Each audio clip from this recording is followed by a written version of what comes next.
জেদ সম্রাটের স্বর্গীয় দরবারে থাকত ৭ জন রাজকন্যা।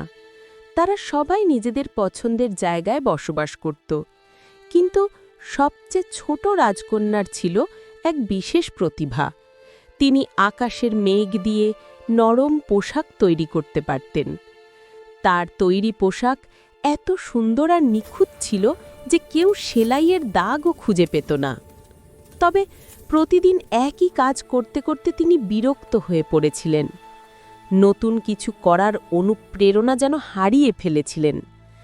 একদিন স্বর্গের রানীমা তাকে পৃথিবীতে যাওয়ার অনুমতি দিলেন, যাতে তিনি নতুন করে অনুপ্রেরণা খুঁজে পান।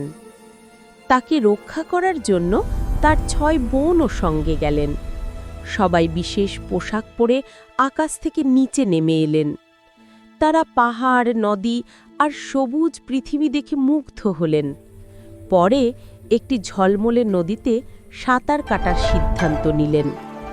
সবচেয়ে ছোট রাজকন্যা যখন জলে ভাসছিলেন, তখন মনে মনে ভাবছিলেন, যদি এই সুন্দর পৃথিবীতেই থাকতে পারতাম। ঠিক তখনই নদীর ধারে একজন একা রাখাল এগিয়ে এলেন। রাখাল প্রায় এই জায়গায় আসত তার বাবা মায়ের কবর পরিষ্কার করতে। সেখানে তার একমাত্র সঙ্গী ছিল এক শান্ত নির্বিকার ষাঁড়, যার সঙ্গে সে কথা বলতো, আর ষাঁড়টি চুপচাপ তার সব দুঃখের কথা শুনত। কিন্তু সেদিন রাখাল তাতিনীর সৌন্দর্য দেখে সব ভুলে গেল। সে খুব ইচ্ছে করছিল নিজের পরিচয় দিতে, কিন্তু একাকী জীবনের কারণে সে একটু ভয় পেয়েছিল। তখন সেই জ্ঞানী ষাঁড়টি বন্ধুর মুখ দেখে পরামর্শ দিল।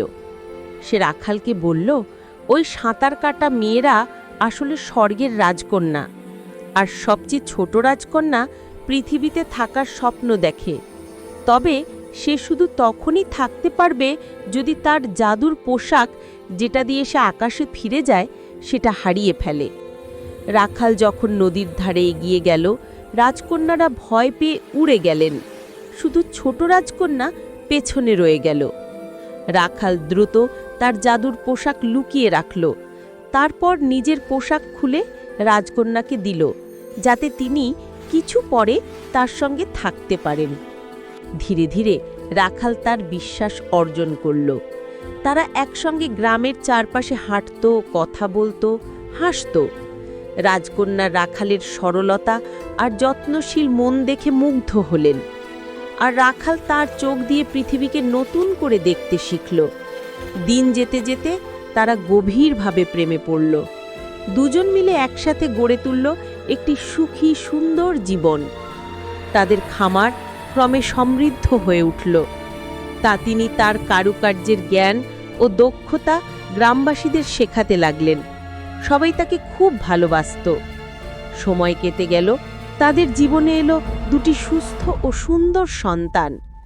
কিন্তু সেই পুরনো বিশ্বস্ত ষাঁড়টি ধীরে ধীরে বুড়ো হয়ে যাচ্ছিল। মৃত্যুর আগে সে পরিবারের সবাইকে অনুরোধ করল, আমার চামড়াটা রেখে দিও।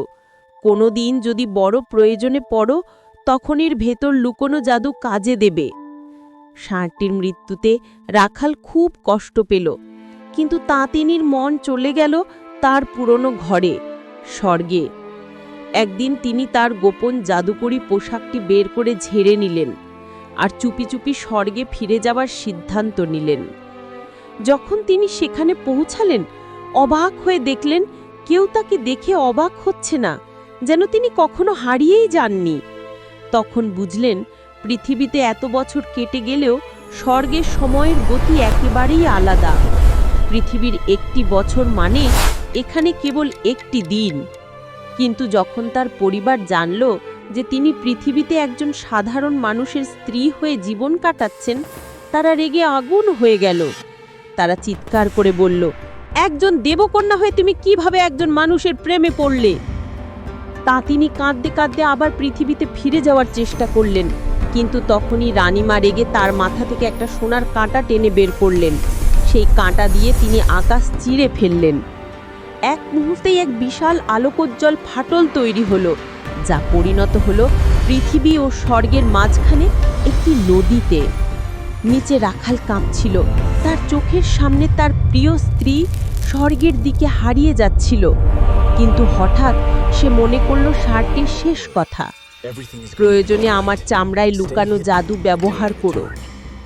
তাড়াতাড়ি সে 2 সন্তানকে আলাদা 2টি ঝুড়িতে রাখল আর ষাঁড়ের চামড়া কাঁধে চাপিয়ে আকাশের দিকে উড়ে গেল।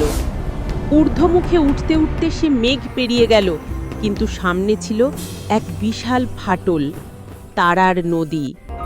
মেঘের ওপারে তাতিনী ও রাখালের দিকে এগিয়ে আসার চেষ্টা করছিলেন। তারা দুজনেই উত্তাল তারার স্রোত পেরিয়ে একে অপরের কাছে যেতে চাইলেন, কিন্তু যতই চেষ্টা করলেন ফাঁকটা আরও চওড়া হতে লাগল। তাদের মধ্যে দূরত্ব বাড়তেই থাকল। দিনের পর দিন রানীমা আকাশ থেকে নির্লিপ্ত দৃষ্টিতে সব দেখলেন, কোনো করুণা দেখালেন না। বছর গড়িয়ে গেল। তাতিনী ও রাখাল আকাশের 2 প্রান্তে থেকে একে অপরের জন্য অপেক্ষা করতে লাগলেন। একমাত্র সান্ত্বনা ছিল নীলকণ্ঠ পাখিদের, যারা মাঝে মাঝে এসে তাদের সাহস দিত। অবশেষে তাদের অটল ভালোবাসা রানীমায়ের হৃদয় ছুঁয়ে গেল। যদিও তিনি পুরোপুরি ক্ষমা করতে পারলেন না, তবু তিনি একটুখানি দয়া দেখালেন। তিনি ঘোষণা করলেন, তোমরা বছরে একবার দেখা করতে পারো। সেই দিন থেকে প্রতি বছর গ্রীষ্মের শেষে নীলকণ্ঠ পাখিরা আকাশগঙ্গার উপর নিজেদের দাঁড়ায় একটি সেতু তৈরি করে। সেই সেতু দিয়ে তাতিনী ও রাখাল একে অপরের সঙ্গে মিলিত হন, প্রেমের একটি চিরন্তন প্রতীক হিসেবে। আজও পূর্ব ও দক্ষিণ পূর্ব এশিয়ার কোটি কোটি মানুষ এই তারার নদীর গল্প বলে আর সেই বার্ষিক পুনর্মিলন উদযাপন করে প্রেমের এমন একটি প্রতিজ্ঞা হিসেবে, যা স্বর্গ ও পৃথিবীকেও এক করে দিতে পারে।